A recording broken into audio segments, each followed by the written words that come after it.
समुपस्थित आदरणीय महात्मा जी माता की जिनसे अभी आप गीत सुन रहे थे, समारणीय राष्ट्रीय निर्मात्री सभा उत्तर प्रदेश के अध्यक्ष आर्य राजेंद्र जी, राष्ट्रीय संरक्षण सभा मुजफ्फरनगर के अध्यक्ष आर्य श्रवण जी, राष्ट्रीय संरक्षण सभा मुजफ्फरनगर के निर्वर्तमान अध्यक्ष आर्य योगेश्वर जी, राष्ट्रीय निर्मात्री सभा मुजफ्फरनगर के जनपद सचिव आर्य रजनीश जी और जनपद के कोषाध्यक्ष आर्य पवन जी, उपस्थित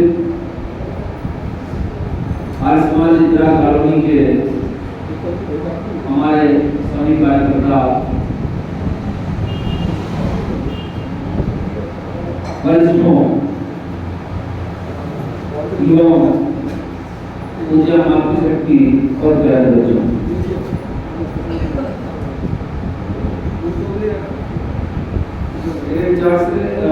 जी अब एक दोस्त की जरूरत नहीं है, इसे मत करो, ये शोर ज्यादा मचा रहा है।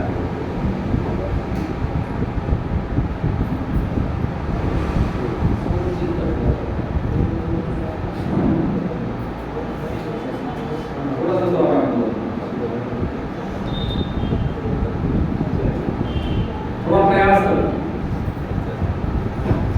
एकाग्रता बनाइए। आज का विषय थोड़ा सा कठिन है, इसलिए समझने के लिए थोड़े से जोर लगाने पड़ेंगे, थोड़े से समझिए। विषय है ईश्वर और जीवात्मा दोनों एक हैं कि दोनों भिन्न हैं। संसार में ऐसी बहुत सारी चीजें हैं जो चलती रहती हैं, हम विचार ही नहीं करते।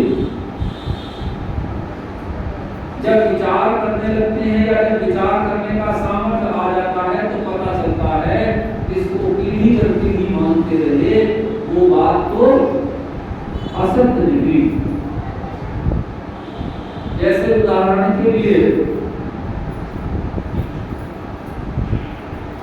वेद का एक वाक्य है, उक्षादाधार पृथ्वी। अब किसी ने गलती कर दी, इस उक्षा शब्द का जो अर्थ है वो सामान्य संस्कृत की डिक्शनरी में दे दिया।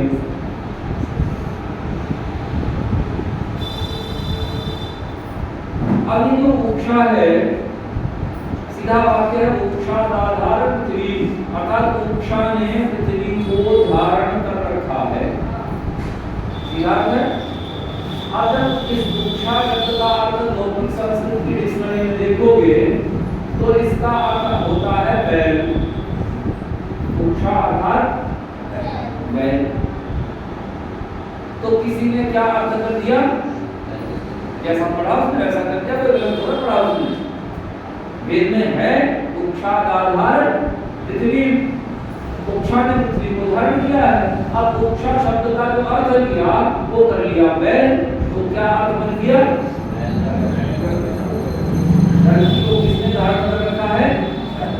अच्छा फिर उसने अपनी बुद्धि लगाई, अच्छा बैल के कोई हाथ पैर तो है नहीं, ऐसे पकड़ने वाले तो है नहीं, हाथ तो है नहीं पकड़ने वाले, तो कैसे धारण कर रखा होगा। बैल ने अगर धरती को धारण किया तो फिर कैसे धारण किया होगा, उसने जोर लगाया और जोर लगाने पर उसकी बुद्धि ने काम किया, वे सींग पर टिकी होगी, एक सींग पर टिकी होगी, फिर उसने अपनी बुद्धि लगाई, भूकंप आ गया, जैसे आज भी आ गया था, आज आया लगा आज मैं भी बैठा था ऑफिस में तो 2 बार कुर्सी ऐसे ऐसे ही मैंने कहा क्या हो रहा है, 2 सेकंड के बाद फिर दोबारा ही मैंने कहा भाई अब पक्का है, इसका अर्थ आया हुआ है। तो वैसे उसने जोड़ लगाया, जब कोई भूकंप आया तो उसने सोचा भाई ये क्यों आता होगा?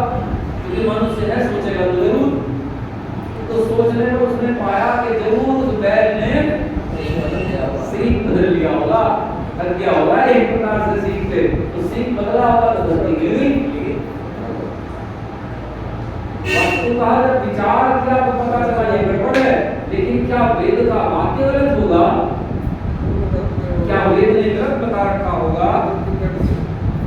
ना, वेद ने गलत नहीं बता रखा। वेद ने तो वो बता रखा है जिसका हजारों साल पहले हमें पता था कि वो दुनिया में और दूसरों को विचार करने का इस सामर्थ्य के पास नहीं था। वेद ने तो बता रखा है मोक्षात आधार पृथ्वी, मोक्षात अर्थ है सूर्य का, मोक्षात पर्याय है सूर्य का। सूर्य को कहते हैं, ब्राह्मण ग्रंथ में देखेंगे तो मोक्षात शब्द का अर्थ क्या है? सूर्य। और वहां आ गया मोक्षात आधार पृथ्वी, अर्थात इस पृथ्वी को धारण किया है किसने? सूर्य ने धारण किया है। और आज भी अगर आप वैज्ञानिकों से पूछेंगे तो इसको किसने धारण किया है? सूर्य ने धारण। आकर्षण कर्म का जो सिद्धांत है, आपस में एक दूसरे को खींचने का जो सिद्धांत है, उससे सारे ग्रह प्रभावित हो रहे हैं। और उसमें हमारे सौरमंडल में सबसे अधिक ताकतवर कौन है? सूर्य। वो वेद ने तो सत्य कह रखा था, लेकिन हम उस सत्य को समझ पाए तब तो है।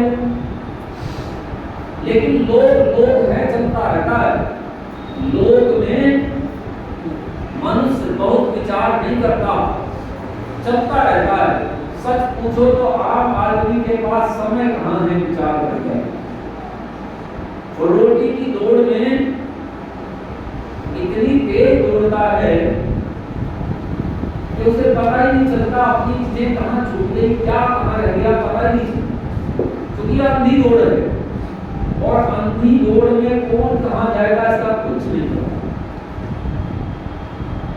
लेकिन हमारे ऋषियों के पास समय, क्यों समय था? क्योंकि हमारी एक व्यवस्था है, हम व्यवस्था में चलते थे। उस व्यवस्था की चर्चा कुछ कल की थी, परसों की थी, आज नहीं करेंगे। केवल इतना ही कहेंगे तो उसका नाम था वर्णाश्रम व्यवस्था। वो हमारी वर्णाश्रम व्यवस्था थी, तो हमारे पास सोचने वाले अलग थे, करने वाले अलग थे। हम करते थे, सोचने वाला सोचता था, करने वाला करता था। लेकिन उस सोचा हुआ ऋषियों ने सोच रखा है, विचार कर रखा है, उसका भी लाभ नहीं ले पाते, क्योंकि उतना तो समय लगाना ही पड़ेगा कि उसका लाभ ले सके। तो उसका लाभ लिया जा सके, इसके लिए आवश्यक है, मैं तो बहुत दिनों से एक बात कहता हूँ कि भाई या तो विद्वानों के पास जाओ, और या तो विद्वानों को अपने पास बुलाओ। दो ही तरीके हैं, और कोई तरीका तो है नहीं। या तो विद्वानों के पास जाइए या विद्वानों को अपने पास बुलाइए। अच्छा, जाओगे तो कम खर्च होगा, और बुलाओगे तो थोड़ा ज्यादा खर्च होगा। तो जब ज्यादा खर्च करने का इरादा हो तो बुला लिया करो। मुझे जरूरी नहीं किसी और को बुला सकते हो, लेकिन बुला लिया करो। जब कम खर्च करने की इच्छा है तो आ जाया करो। अगर मेरे पास आ जाया करो तो मैं पास में, उसमें कोई समस्या नहीं, कुछ खर्चा नहीं, आ जाया करो। और ऐसी व्यवस्था है कि चाय पानी में हम ही पिलाएंगे, वो भी चिंता मत करो, लेकिन आ जाया करो जब उसकी बोल रहा है। तो क्या क्या विचार कर रखा है हमारे ऋषियों ने, पहले उस पर आते हैं। किसी ने कहा जीवो ब्रह्मैव महापरम, सुना होगा? कहते हैं जीव ब्रह्म ही है और कुछ नहीं है, अलग से कुछ नहीं है, जीव ब्रह्म ही। आप लोगों ने वो क्या रखा है ना, क्या कहते हो? आत्मा सो आत्मा। ये चर्चा करते हो ना घरों में बैठ करके, भाई आत्मा सो परमात्मा। क्या समझते हो उस बात से? क्या आत्मा ही परमात्मा है? किसी ने कहा अयम आत्मा ब्रह्म, यही आत्मा कि कोई एक कह बैठा, आप तो जानते हैं किसने कहा था, पढ़ लिखा होगा थोड़ा थोड़ा, किसी ने प्रयास किया है तो उन्होंने तो कह दिया अहम ब्रह्मास्मि, मैं ही ब्रह्म हूं। वास्तव में जब व्यक्ति अपने आप ब्रह्म हो जाता है तो सोचो, एक बार आप विश्वास दिला दो किसी को कि मैं ही ब्रह्म हूं, और उसके मस्तिष्क में आ गया कुछ करने का, उसने सोच लिया और उसे ये पता है कि मैं ही ब्रह्म हूं, तो बताओ वो किसी की सुनेगा? अरे जब मैं ब्रह्म हूं तो मुझे किसी की सुनने की आवश्यकता नहीं, मुझे क्या आवश्यकता है किसी सुनने की, मैं ब्रह्म हूं। तो ये भी चला, और क्या चला? एक बड़ा प्रसिद्ध वाक्य है, आप लोग खूब सुनते हैं, कहते हैं ममई वांछो जीव लोके जीव भूता सनातन। गीता का है कि ये जो जितने घूम रहे हैं ना, ये सारे मेरे अंश हैं, इस लोक में सब मेरे अंश जो है जीव बनकर घूम रहे हैं। और इसी बात को तुलसीदास जी ने भी कहा, इस रूप में कहा है, आपको याद होगा, ईश्वर अंश जीव अविनाशी। और ऐसा नहीं उन्होंने कहा, फिर हमारे यहाँ दूसरे वाले आ गए, उन्होंने भी कहा, लगभग इनके समकालीन इनके आसपास के रहे, और वो भी कह गए, थोड़े बहुत आगे पीछे उसी कोई काल है, और उसी में कह गए, बहुत प्रसिद्ध विचारक हुए, आज भी लोग बड़ा मानते हैं। तो उन्होंने क्या कहा, कहते पानी ही से हिम भया, हिम भई गया विलाई, जो कुछ था सो ही गया, अब कुछ कहा नहीं जाए। कहते पानी से ही तो बना था, क्या? बर्फ, और पिघल करके फिर पानी हो गया, बोले रहा तो नहीं अब कुछ, तो कहना आप कुछ कहा नहीं जाए, आप कुछ कहने की आवश्यकता ही नहीं है। ये हमारे वालों का विचार है, याद रखना, जिनके पूर्वजों ने वेद के विज्ञान को जाना था, समझा था, उनके वंशज कैसे स्थिति को प्राप्त होते चले गए, ये विचारिए। और ये स्थितियां और गिरी हैं, कहां तक गई हैं, कहां तक जा रही हैं, ये सोच करके देखो। इस देश में आज जितने ईसाई हैं और जितने मुसलमान हैं, जितने बौद्ध हैं, ये बताओ, ये सारे किन में से बने जी? तो जी सारे हम में से ही तो बने। अच्छा, अभी जो बन रहे हैं, बताओ जी किन में से बन रहे हैं? हमें से तो बन रहे हैं, आज भी हम में से बन रहे हैं। अच्छा, ये बन क्यों रहे हैं? विचार करके देखो तो क्यों बन रहे होंगे? जब आप विचार करते हो तो पता चलता है उनका, तो देखो सिद्धांत क्या कह रहे हैं। वो कह रहे हैं कि आत्मा क्या होता होगा,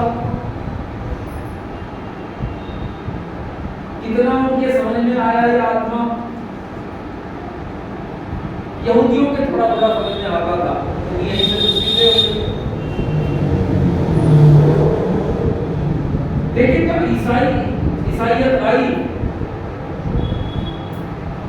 तो ज्यादा चिकित्सित नहीं है, आत्मा का ज्यादा चिकित्सित नहीं है। उन्हें इतना ही पता है कि वो सबसे ज्यादा जो बोतल में बंद करते हैं ना आत्मा को बोतल में बंद करने का सबसे ज्यादा काम अगर कोई करता है तो ईसाई करते हैं। मुसलमान दूसरे नंबर पर है, सबसे ज्यादा ईसाइयों में है बोतल में आत्मा को बंद करने वाले। आत्मा को बुला भी लेते हैं, ये आत्मा को बुला लेते हैं, जब चाहते हैं बुला लेते हैं। भूत प्रेत का ढकोसला जितना इन्होंने फैलाया दुनिया में, उतना किसी ने नहीं फैलाया। इनसे मुसलमानों में गया और मुसलमानों से हमारे में आया, ये ढकोसला भी इन्होंने फैलाया। कितना कुरान में या आत्मा को एक प्रश्न सुनो, हदीस में भी है, थोड़ा सा वर्णन कुरान में भी। किसी यहूदी ने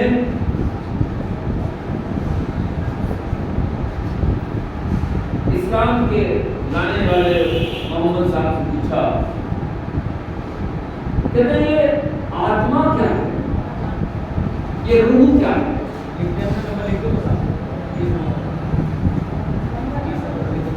तो कहते हैं जब ये प्रश्न पूछा गया, मोहम्मद चुप हो गए, और जब वो चुप हो गए तो एक वही उतरी, वही उतरती थी उनपे, जैसे हमारे यहाँ देवी में सिर आ जाती है सीधे, वैसे इतने डूबने लगते थे महाराज।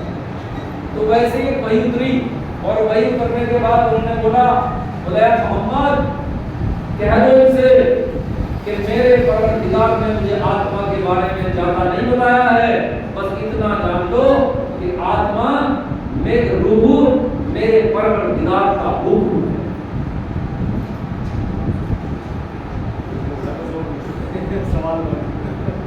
समझिए क्या है रूह? परवरदिगार का हुक्म है। ये घटना मेरे साथ प्रत्यक्ष घटी, मैं इसलिए आपको बता दूं, मैं एक दिन बस में कहीं जा रहा था और मेरे पीछे एक मौलवी बैठा हुआ आसपास के लोगों को प्रवचन कर रहा, और हमारे में ये बढ़िया है, ये बढ़िया है, ये बढ़िया है। मैं थोड़ी देर तक चुप बैठा रहा। मैंने कहा भाई बोल बात के चुप हो जाएगा, और क्या है, कौन झंझट में पड़े। कुछ अपनी प्रवृत्ति ऐसी, कुछ अपन अकेले बस में, क्षेत्र नहीं अपना, कुछ नहीं, तब क्यों मुझे बिना वजह अपना कोई साथी नहीं इसमें अकेला बैठती। लेकिन जब बहुत देर हो गई तो सहा नहीं गया, और भीतर का जो आज समझ नहीं बैठा था वो ज्यादा देर तक चुप रह नहीं सकता। ये समस्या थी। तो मैंने मुंह घुमाया, मैं उससे आगे बैठा था, वो पीछे बैठा था, मैंने मुंह घुमाया, मैंने कहा मौलवी साहब थोड़ी फुर्सत हो गई हो तो एक सवाल मैं पूछ लूं। उसने कहा जी जरूर पूछो पंडित जी, जरूर पूछो।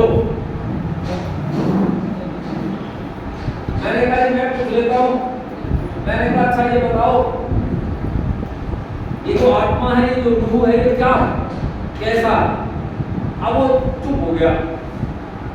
चुप होने के बाद बोले मुझे मौलवी साहब से पूछना पड़ेगा, मेरे बड़े मौलवी साहब उनसे पूछना पड़ेगा। मैंने कहा भाई फोन कर ले, पूछ के बता दे। उसने फोन पे बात की, और फोन पे बात करने के बाद मुझे बताने लगा, बोले जी अब बताता हूँ, मौलवी साहब ने बता दिया मुझे। मैंने कहा रुक मैं बताता हूँ क्या बताया है। बोले आप कैसे बताओगे? मैंने कहा ऐसे ही बड़े पंडित जी हूँ, मैं बता दूंगा क्या, तो मैंने तो पकड़ रखा था, मुझे पता था क्या बताएगा, तो मैंने सुना दिया। मैंने कहा मेरे परवरदिगार का हुक्म है। बोले यहाँ बिल्कुल यही। मैंने कहा भाई तुम्हें तक तो बात ठीक है, लेकिन हुक्म की खाल कैसे उतारेगा जन्नत में, उसमें दोजख में? मुझे ये बता दे हुक्म की खाल कैसे उतारेगा भाई? हुक्म को जला कैसे देगा? हुक्म को आगे से चीरेगा कैसे? और हुक्म को शराब कैसे पिलाएगा भाई? हुक्म तो ऑर्डर है, आदेश है। अब कोई आदेश को पकड़ा जा सकता है क्या? क्यों जी? किसी का ऑर्डर, किसी का आदेश, आदेश को सजा दी जा सकती है क्या? क्यों जी? आदेश को सजा नहीं दी जा सकती। इसका अर्थ है अता पता गुण। इसे कहते हैं अता पता गुण। पता ही कुछ नहीं। अरे जिसको अपना नहीं पता, जिसको आत्मा का नहीं पता, वो परमात्मा का क्या पता देगा आपको? लेकिन फिर भी अपने लोग ईसाइयों मुसलमान बन गए हैं, तो उसके पीछे का एक ही कारण है कि उसको अपना कुछ भी नहीं पता। अगर उसे अपने सिद्धांत पता होंगे तो परिवर्तन का कोई प्रश्न ही नहीं उठता। इसका कोई प्रश्न नहीं उत्पन्न होता कि वो बदल सके, वो बन जाए। वो बनता केवल इसलिए कि उसे अपने सिद्धांत नहीं पता। तो अपना सिद्धांत क्या है इस आत्मा और परमात्मा का, उस सिद्धांत को थोड़ा सा देखते हैं। बहुत सारे लोगों ने ऐसा कह रखा है, लेकिन वेद क्या कहता है? क्योंकि परमात्मा की वाणी है वेद, और वेद बताएगा हमारे सिद्धांत। कोई वेद जिसको रामचंद्र जी ने पढ़ा था, वही वेद जिसको कृष्ण जी ने पढ़ा था, वही वेद जिसको हमारे ऋषि मुनि महाशय आदिकाल से पढ़ते पढ़ाते सुनाते आए हैं, जिसको श्रुति कहते हैं, वही वेद जो सारे जगत के शास्त्र सिद्धांतों का वक्ता है। आओ उस वेद से पूछें, ये आत्मा, परमात्मा, ये दुनिया, ये प्रकृति आखिर कैसे है, क्या?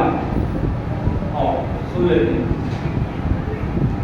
ओम वासुवर्णं सज्जा सखाया समानं वृक्षं परिशस्वजाते तयोरन्यः पिप्पलं स्वादवत्य नश्मन्नन्यो अभिचाकशीति।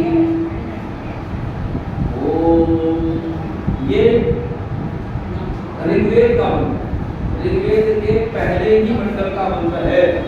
पहले मंडल में 164 बार सूक्त है और उस सूक्त में 20वां मंत्र है। और ये बहुत प्रसिद्ध मंत्र है।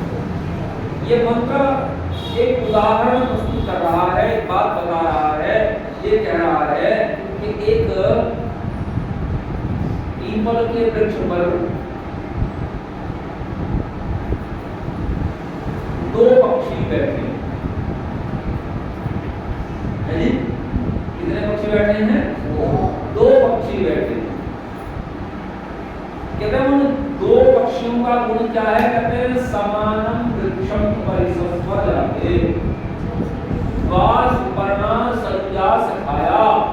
कहते हैं दो सुपर्ण पक्षी हैं, सुपर्ण हैं अर्थात शोभन हैं, दोनों सुंदर हैं, दोनों के कर्म बहुत सुंदर हैं। तो ऐसे पक्षी बैठे हुए हैं उस वृक्ष के ऊपर में, उनके वर्ण बहुत सुंदर है, सुपर्ण। और कहते हैं वो सखा है, वो पक्षी मित्र हैं भी आपस में मिलते जुलते।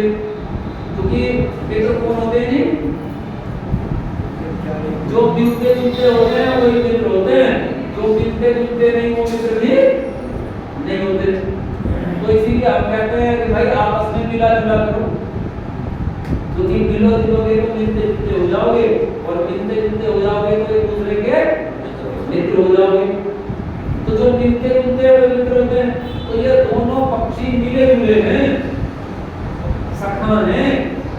और कहते हैं समानम वृक्षम परिशस्वजाते, दोनों एक ही वृक्ष पर रहते हैं, एक ही वृक्ष पर व्यवहार होता है, दोनों एक ही वृक्ष पर हैं। कहते हैं तयोरन्यः पिप्पलं स्वादवत्ति। कहते हैं इनमें से जो एक है वो क्या करता है?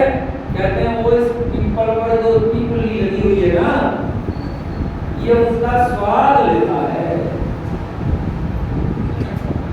जी? अच्छा एक बात बताओ, जो करेगा तो बढ़ेगा कि नहीं बढ़ेगा? अच्छा स्वाद लेने का तात्पर्य क्या है उसे समझ लीजिए कि वो कैसे स्वाद लेता है। स्वाद लेने का तात्पर्य है कि वो इसके फलों को चखता है, फल खाता है।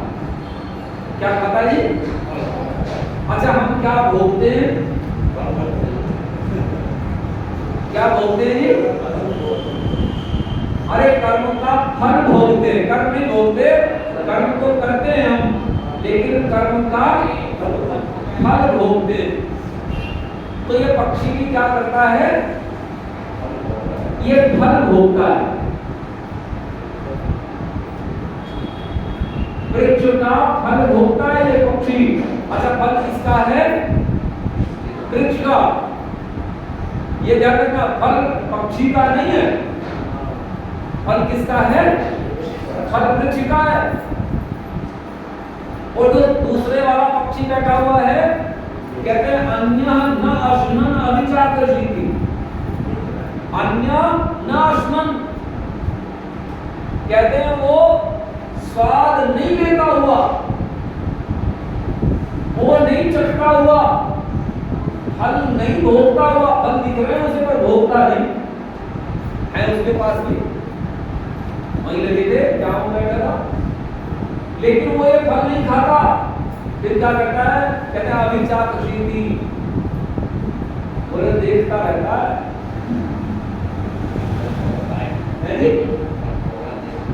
वो भोगते हुए दूसरे को देखता रहता है, अपने आप भोगता नहीं है। अच्छा भोगता क्यों नहीं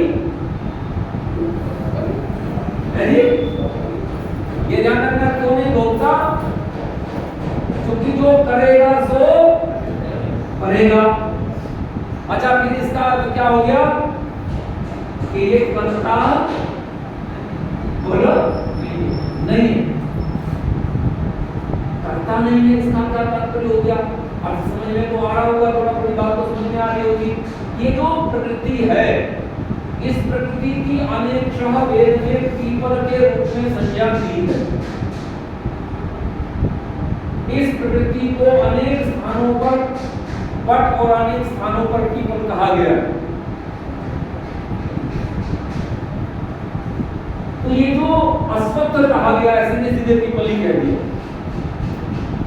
तो इसको अनेक स्थानों पर वेद में कह दिया। इस पीपल पर बैठे हैं दो पक्षी। दो पक्षी कौन से बैठे हैं?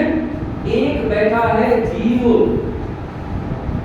जो भोगता है, और दूसरा बैठा है ईश्वर जो भोगता नहीं।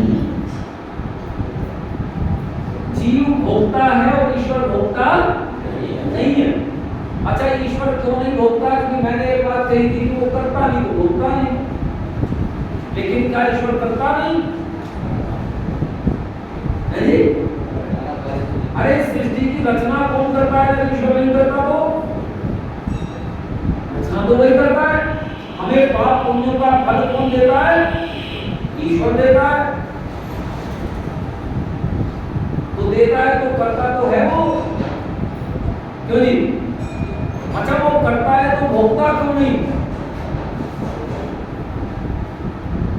उसके बारे में एक बात याद कर लेना, ये इसका फार्मूला, ये आपको पता लग जाएगी बात। सीधा सीधा सा एक वाक्य ऋषियों ने कहा, वो कहते हैं स्वाभाविकी ज्ञान बल क्रिया च। कहते हैं परमात्मा का ज्ञान, उसका बल और उसकी क्रिया स्वाभाविक है। उसका ज्ञान स्वाभाविक है, उसकी क्रिया स्वाभाविक है, उसका बल स्वाभाविक है। अर्थात वो कुछ भी अस्वाभाविक नहीं करता। जैसे हम पलक झपकते हैं ना, तो पलक कैसे झपकते हैं हम? बताओ। अच्छा ये बताओ, बीच में आप कमांड देते हो पलक झपकने की?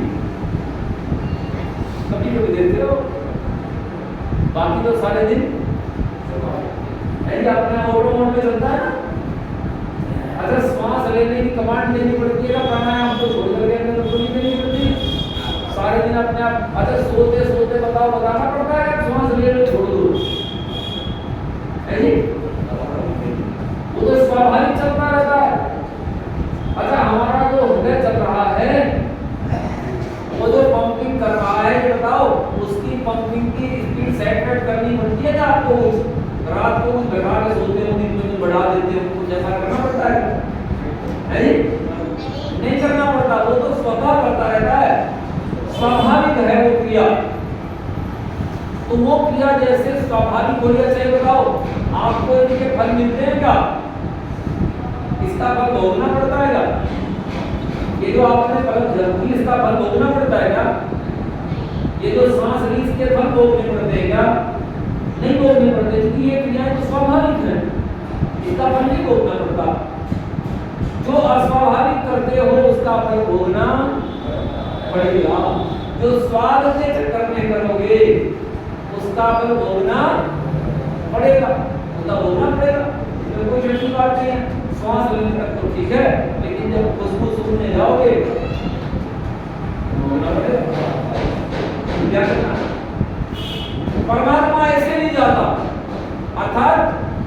वासना में कर्म नहीं करता, उसका कर्म स्वाभाविक है, और हमारे कर्म वासनाओं वाले हैं, तो जो वासना वाले कर्म हैं उनका परिणाम भोगना पड़ेगा। तो इसका अर्थ हो गया, क्या हम ईश्वर ही हैं या ईश्वर से भिन्न हैं? क्योंकि वाक्य तो क्या कह रहा था, अयम आत्मा ब्रह्मा। वाक्य तो कह रहा था कि अयम आत्मा ब्रह्मा। हमने तो पढ़ा था क्या? हमने तो पढ़ा था जीवो ब्रह्मैव परा, कि जीव ब्रह्म ही है, अलग कुछ नहीं है। हाँ, कुछ बातों में अवश्य दोनों एक जैसे हैं, लेकिन इस दयानंद से प्रश्न किया किसी ने कि जीव और ब्रह्म एक है कि जुदे हैं? जुदे हैं अर्थात अलग अलग, जुदा, उर्दू का शब्द है जुदा। ऐसे प्रयोग होता होगा उस काल में, श्रीधर ने ऐसे लिख दिया, ऐसे किसने पूछा होगा तो ऐसे लिख दिया होगा। तो लिख दिया जीव और ब्रह्म एक है कि अलग अलग हैं? तो ऋषि कहते हैं नहीं, अलग अलग है, भिन्न भिन्न है दोनों, एक नहीं हो सकते। क्यों एक नहीं हो सकते? बोले दोनों में कुछ गुण तो एक जैसे हैं। कैसे भाई? दोनों चेतन हैं, ईश्वर भी चेतन है और जीव भी चेतन है। अच्छा, ईश्वर भी अच्छा बुरा जानता है और जीव भी अच्छा बुरा जानता है। ईश्वर में भी करने का सामर्थ्य है और जीव में भी करने का सामर्थ्य है, तो दोनों एक से क्यों नहीं है?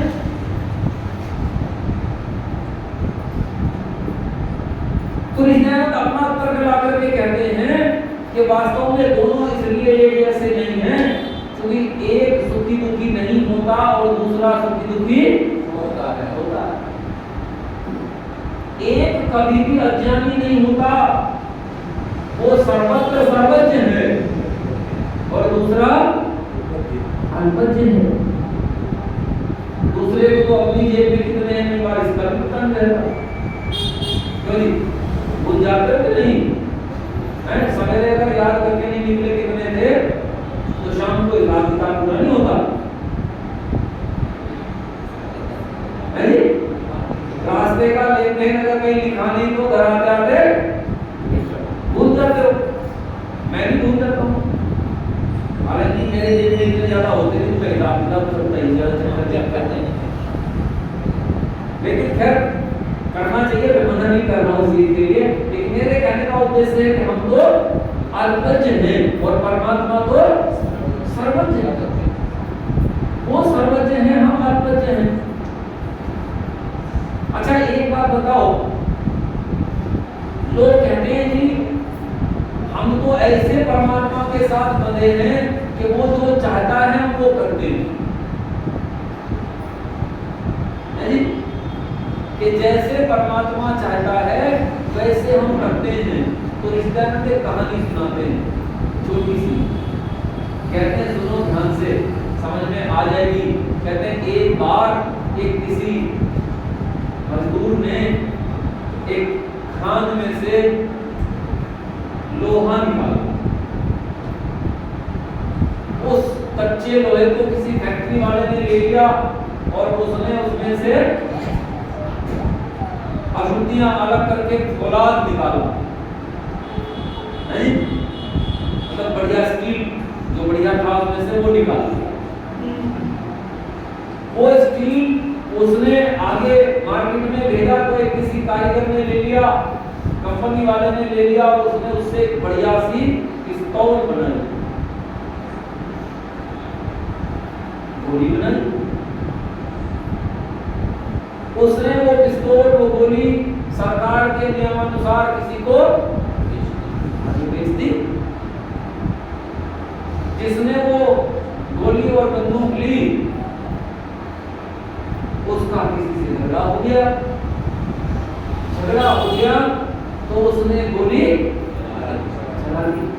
अच्छा ये बताओ इसका दंड किसे मिलेगा?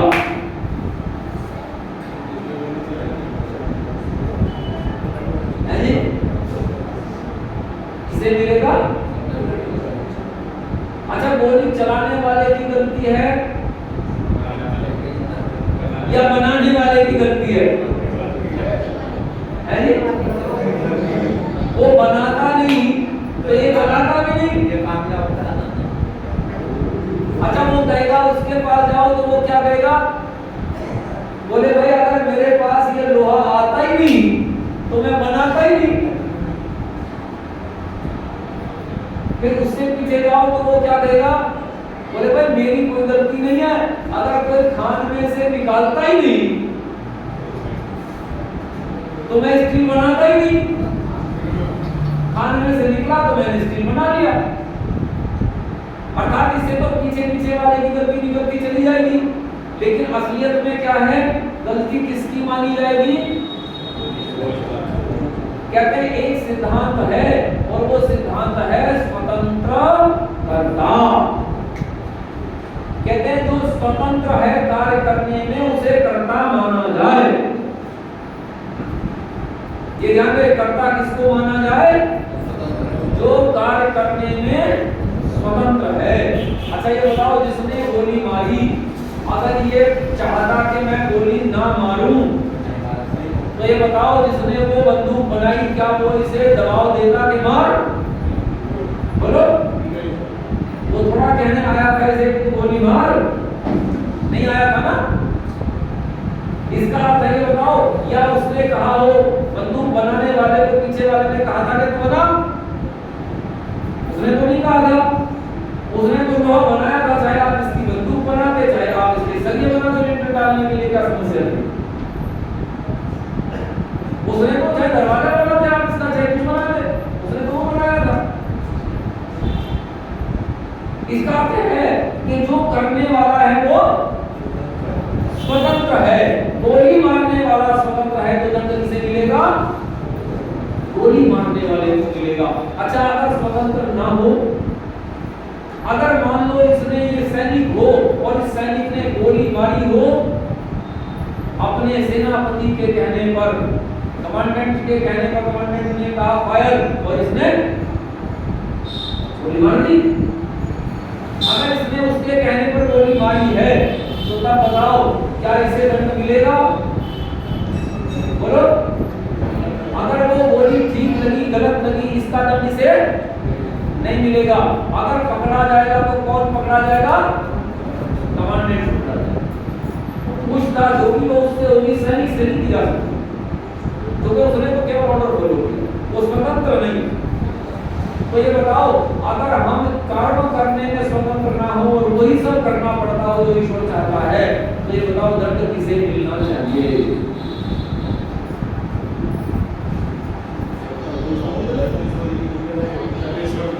अगर हम वही करते हैं तो ईश्वर चाहता है हमसे सब कुछ ईश्वर ही करवाता है तो दंड का अधिकारी कौन हो जाएगा? ईश्वर हो जाएगा। और ईश्वर दंड का अधिकारी नहीं है, नहीं होता। तो इसका सीधा अर्थ है हम वो नहीं करते जो ईश्वर चाहता है। आप निर्णय लेने में स्वतंत्र हैं, आप चाहो तो गोली चलाओ और चाहो तो गोली ना चलाओ, आप निर्णय लेने में स्वतंत्र हैं। जब आप स्वतंत्र हैं तो आप करता है, और याद रखना जो करता है वही करता है, जो करता है वही भोगता है। इसका अर्थ है हम अपने कर्मों के करता हैं और ईश्वर अपने कर्मों का करता है। वो स्वाभाविक कर्म करता है और हम वासनाओं वाले कर्म करते हैं। तो बताओ एक होंगे क्या? हम तो जरूर अलग होंगे। कहना चाहते हो? ये बोलते हैं कि भगवान ने ऐसे ही लिख रखा था। हाँ, वो एक ही बात है, उसी को बता रहा हूँ। कहते हैं भगवान ने ऐसा लिख रखा, उसने कहीं नहीं लिख रखा है। वो कहीं कॉपियों पे बना करके बैठा हुआ नहीं, वो लिखता नहीं।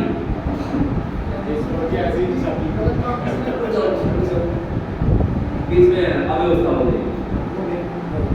तो ईश्वर और जीव स्वतंत्र हैं, अलग अलग हैं, वो एक जगह नहीं है। किसको नहीं है? क्योंकि दोनों का स्वरूप भिन्न भिन्न है।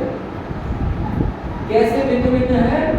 कहते हैं एक तो सूक्ष्म है और दूसरा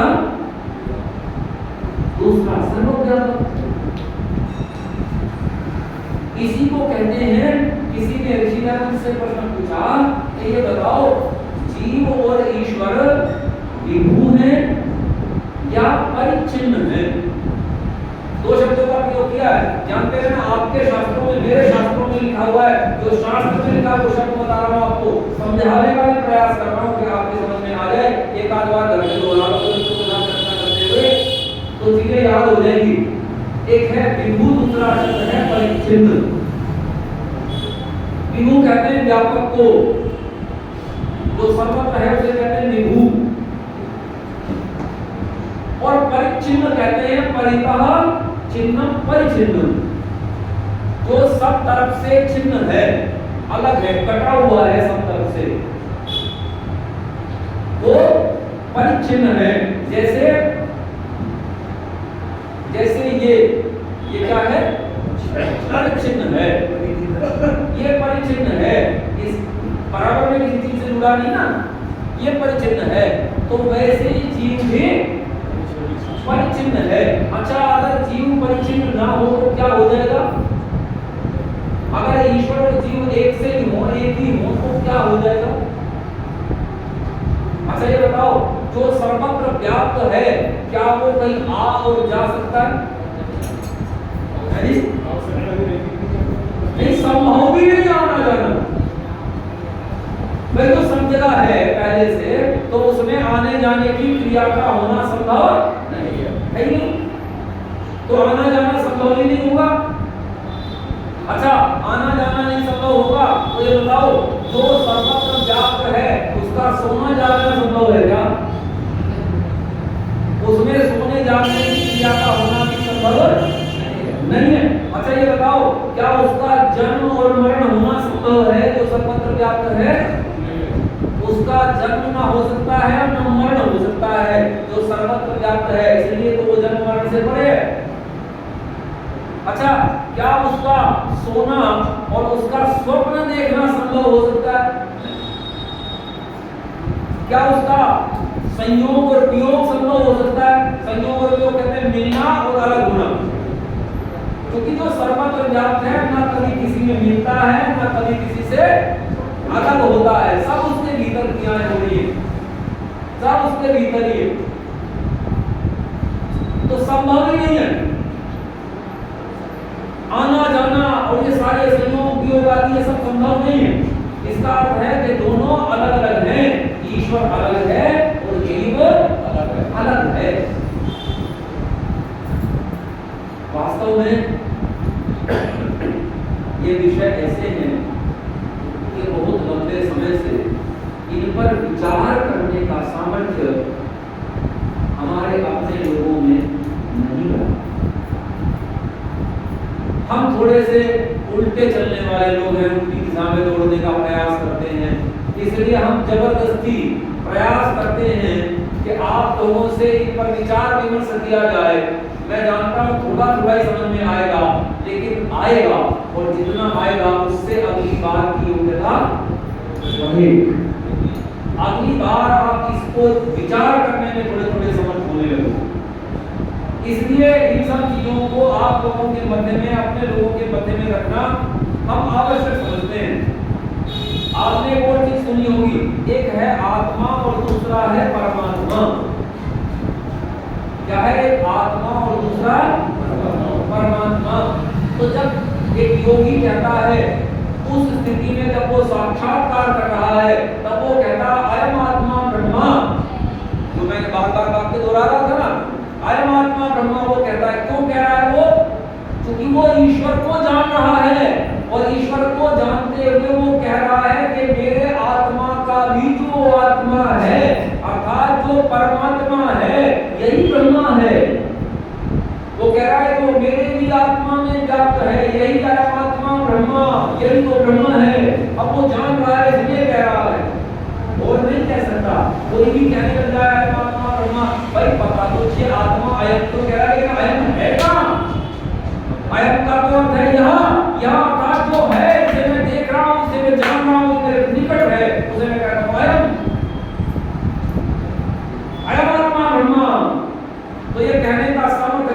करता है जो उसे प्रत्यक्ष कर रहा है, उसे अनुभव कर रहा है, वो कह रहा है ब्रह्मा ब्रह्मा, वो कहता है हम ब्रह्मास्मि। कैसे कहता है वो हम ब्रह्मास्मि? जैसे मंच पर बैठे हुए लोगों को हम लोग कहते हैं सम्मानित मंच। आप लोगों ने बहुत बार सुना होगा ना, बोलता हुआ वक्ता कहता है सम्मानित मंच, तो क्या वो सम्मानित इस तखत को कर रहा है? तखत को कोई सम्मानित नहीं करता, जो तखत पर बैठे हैं उनको सम्मानित करता है। तो जब हम कह रहे हैं अहम ब्रह्मास्मि, तो इसका सीधा तात्पर्य होता है, जब कहते हैं अहम ब्रह्मस्मि, इसका ये तात्पर्य समझ लेना चाहिए कि मैं ब्रह्म में हूँ। जब वो उसे अनुभव कर रहा है तो उस समय योगी कहता है अहम ब्रह्मास्मि, अर्थात मैं ब्रह्मस्थ हूँ, मैं ब्रह्म में ही हूँ, मैं ब्रह्म को अनुभव कर रहा हूँ, मैं ब्रह्म में हूँ। इस प्रकार से वो कह रहा है। इस वाक्य का अर्थ ऐसे समझना चाहिए। उसके अर्थ होना संभव नहीं है क्योंकि हम अलग अलग हैं, वो व्याप्त है। सर्वव्यापक के टुकड़े नहीं किए जा सकते। ज्यादा समझना हो तो हमारी कक्षा में आना पड़ेगा। ज्यादा समझना हो तो हमारी कक्षा में आना पड़ेगा। ये तो पहले ही था, क्योंकि वहां हम बहुत सारी चीजें सिखाते हैं, बहुत सारी चीजें समझाते हैं। 2 दिन की कक्षा लगाते हैं, प्राय 2 दिन में 16 घंटे की कक्षा होती है, जिसमें आप लोग सीख सकते हैं बहुत सारे सनातन धर्म के सिद्धांतों को। और वो कक्षा वर्तमान में 7 और 8 में चांदपुर में लग रही है। तो आप लोग चाहेंगे तो चांदपुर में आप जा सकते हैं, कोई शुल्क नहीं होगा कक्षा में, भोजन पानी की व्यवस्था वहीं होती है और चांदपुर इतनी दूर नहीं है। आप सवेरे जाके शाम को अपने लगा सकते हैं, सवेरे जा सकते हैं। और 25-26 नवंबर में हमारे अपने आजमान जी रहेगा यहीं गंगा विहार में, तो उसकी भी आपके पास सूचना पुरुषों का रहेगा। कुछ अलग अलग लगते हैं, स्त्रियों का अलग लगता है, पुरुषों का अलग लगता है। तो मैंने ये थोड़ा सा स्वरूप ईश्वर और जीव की भिन्नता का आपके सामने रखा। इससे तीसरा जो भिन्न पदार्थ है वो है प्रकृति, जिसको हमने कहा था पीपल, उसको भूलना मत, वो भी कहीं दोनों में नहीं है, इन दोनों से भिन्न वो पदार्थ है। उसको सब जानते रहिएगा, समझते रहिएगा, एक दूसरे से चर्चा और परिचर्चा करते रहिएगा, ताकि अपने परिवारों को अपने सिद्धांत समझा सको। और ये सिद्धांत अगर अपने परिवारों में आप समझा ले जाओगे तो ये परिवार कभी भी इसमें से कोई ईसाई और मुसलमान या बौद्ध आदि नहीं बनेगा, क्योंकि वो जानता रहेगा कि सत्य सिद्धांत तो ये हैं। और अच्छी चीज छोड़कर कोई नहीं जाता, खराब के चक्कर में कोई नहीं जाता, अच्छी के चक्कर में जाता है। जब उसे अपना मिलता नहीं और दूसरा सिद्धांत मिल जाता है तो इधर-उधर दौड़ता है। आप लोगों ने ध्यान से सुना है, इसके लिए तो धन्यवाद देंगे। और अगर किसी को कोई शंका हो, जितने विषय को मैंने रखाया होने पर तो आप पूछ सकते हैं, ठीक है? क्योंकि अब तक हमने जितने कार्यक्रम किए हैं ये आज हमारा 5वां कार्यक्रम है। आज ये 5वां कार्यक्रम है और अद्भुत आश्चर्य की बात यह है कि 5 दिन में से मुझे किसी ने कुछ नहीं पूछा। मैंने प्रतिदिन समय दिया है पूछने के लिए, लेकिन पूछा किसी ने कुछ नहीं है। तो आप लोग भी अगर चाहेंगे तो पूछ सकते हैं। और तब तक मैं अपने जो आज के यजमान रहे हैं उनके लिए ईश्वर से प्रार्थना करता हूं